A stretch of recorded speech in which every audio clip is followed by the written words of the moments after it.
Hey everyone, welcome to Bickering Book Reviews. I'm Sarah. And I'm Becky. And today we're talking about Esme's Wish, by Elizabeth Foster.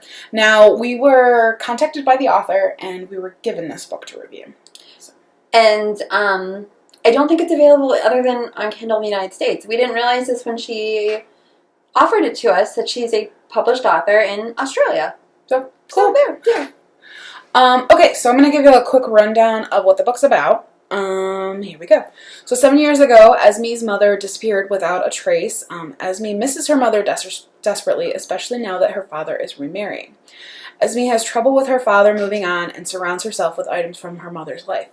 When her father goes on his honeymoon, leaving her behind with a dreadful aunt, Esme begins looking closer into her mother's disappearance. She soon discovers a portal into another world where you can breathe underwater and people have magical gifts.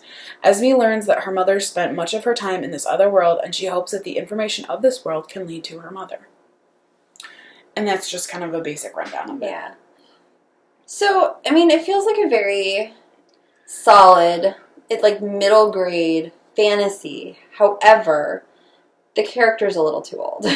Right, but it has, if you're thinking about this as a middle grade book, it has kind of all of the pieces and parts that those kids are looking for. Right. You've got, dragons, you've got the fantasy creatures, you've got Greek references, you've got magical worlds, you've got supernatural powers, you've got water that you can breathe under. So it has everything that, those kids would be looking for. Right, and it was weird. So first of all, I had an issue, and I was trying to explain this to my mom.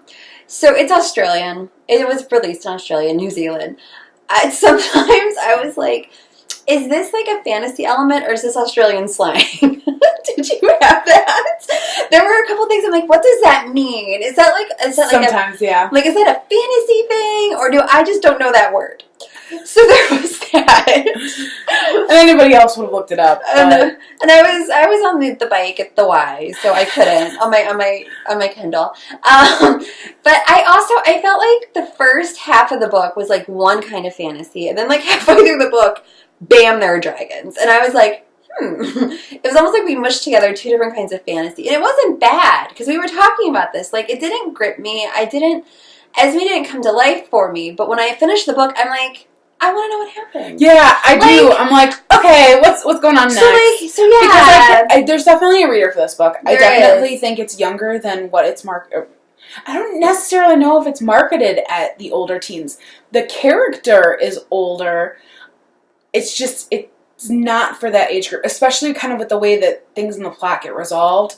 That is definitely children's fiction. Well, in the United States, a 15-year-old heroine would be at a book for an 11, 12-year-old. And this book feels like me, or maybe even 13, 14. So I'm like maybe 10, 11, I think is who would be the reader for this book. Even 8. Even 8.